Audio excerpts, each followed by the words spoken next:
do you trust, Sophie? Me or him? What's good, y'all? It's your good sis Erica Vane coming to you right here on Erica Vane TV with another Surface video. In this video, we are going to be breaking down episode number 3 from season 1 of Apple TV's newest drama thriller, Surface, starring Gugu and Mbatha-Raw, titled New Person, Same Old Mistake. Y'all, this series is just getting better and better and better. The twists and turns that are being taken, child. I am buckled up for a hell of a ride, okay? At the end of the episode, we get to see Thomas Baden asking Sophie, like, who do you trust, me or your husband?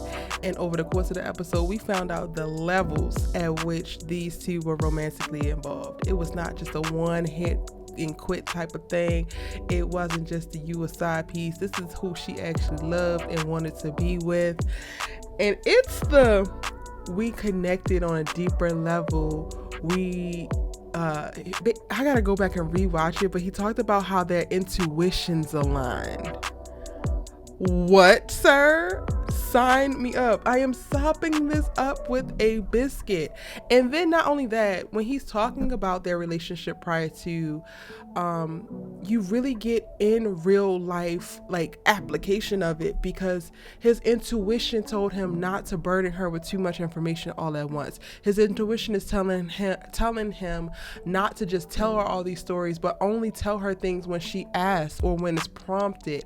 And that is completely different from what her raggedy ass husband is giving James, who wants to tell her exactly who she is, where she needs to be, why she needs to be there. Carolyn wants to tell her who she is, where she should be, how should she act, what should she think. No, that might have been who y'all perceived me to be prior to, but that's not who I am now. And when I tell you Thomas Baden ain't playing that man said, let's not worry about who we were before. Let's just be who we are right now. And by golly, Miss Molly, if they ain't falling in love again right now, because at the end of the day, they was destined to be together and the love is real. The connection is real and we love to see it. I mean, we would love to see it a lot better if she was falling back in love with this man when she was already out of conservatorship from her raggedy ass husband and out of his house, because he is watching everything. He's trying to break into her freaking Apple account and read her messages and like surveil her to the upteenth degree. And he's also spiraling and over drinking because he's about to get caught from stealing millions of dollars from his firm.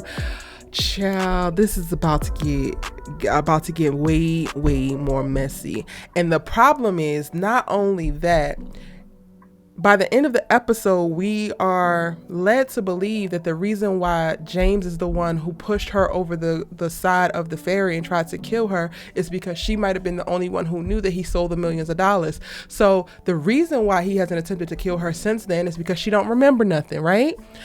And also, nobody at the firm knew anything. Now everything seems to be coming to a head. The firm is investigating where this money went. Why is it unaccounted for? She's starting to remember things, and Carolyn was able to confirm that, which definitely puts her back in harm's way.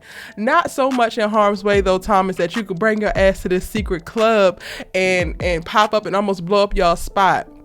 However, I'm kind of glad that he did do that, because in that we learned that James doesn't actually know what Thomas looks like.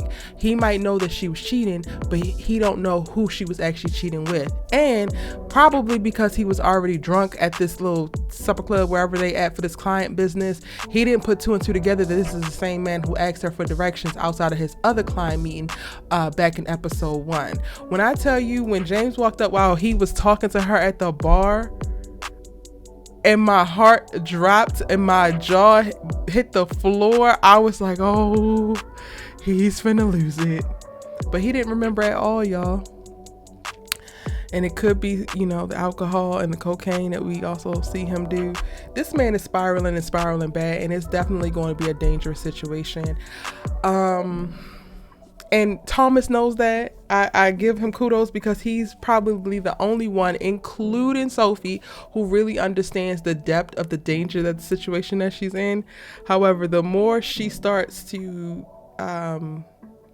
rely on him and find comfort with him, I think the more reckless he gonna get. And that's not gonna help with how reckless James is also becoming. Like, this is giving me, we're headed to a very volatile collision by the end of this season. And you know, like car crashes, it's really kind of hard to look away, but you don't want them to happen. That's kind of where I'm at right now.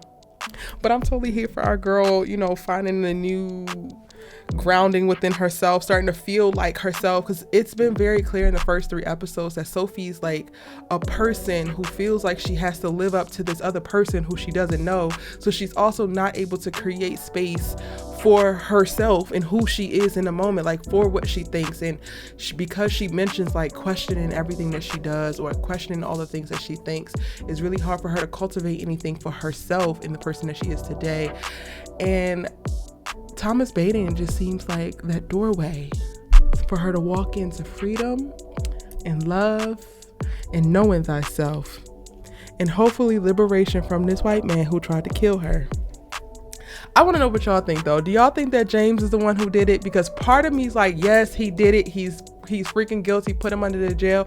But we're also only 3 episodes in, and with all signs pointing to him, that tells me also, just from a storyteller point of view, that it might not be him, or potentially just could not be him, because it's never who you think initially. Now, at episode 1, I kind of thought that James hired somebody to do it. But with Caroline coming over and then, you know, sending her the voicemail that Sophie had actually left her on that day, and admitting to the fact that she had slept with James and that they were estranged at the time of her jumping, and then, you know, the voicemail putting James actually at the ferry. You can hear the ferry in the background, and she confirms that he's there with her and she's scared or whatever. Then it's like, okay, would he send somebody and then also show up at the same time? And then also, is this a bait and switch? I don't know. Like 50% of me is like James did it, and then 50% of me is like, oh, it could be somebody else, just because it's a little bit too obvious so early on. I really want to know what y'all think. And are y'all like standing as hard as I am for Thomas and Sophie to get together? That kiss at the very end, I squealed. Y'all know I'll be squealing, so I definitely squealed. And I'm ready for them to put James under the jail, whether it's for this embezzlement at his firm or for trying to kill Sophie. Either way, this man got to go. Okay? He got to go. And that is pretty much it. I do think there's something going on with his little colleague as well, that he admitted all of his wrongdoings to. And we're going to see in episode 4 if this colleague going to use this information to slide his ass right up under the bus. I definitely think that he's capable of it. I don't trust him either. And whether Carolyn came forward or not and was like, oh, I saw that you were at the gallery, you must have heard us, and I'm going to admit this and this, I still don't trust her behind either. I got my eyes on you. But that's my breakdown for episode number 3, season 1 of Surface. It's your good sis you love to talk TV with. Give this video a like if you liked it, and be sure to subscribe if you're new here so that you don't miss out on any of my other Surface videos. Episode 4 will be premiering this coming Friday on August 5th, and I will be breaking that down as well. And then also drop a comment of what you think of the series thus far if you're currently tuned in as well. I'll see you in my next one. Bye.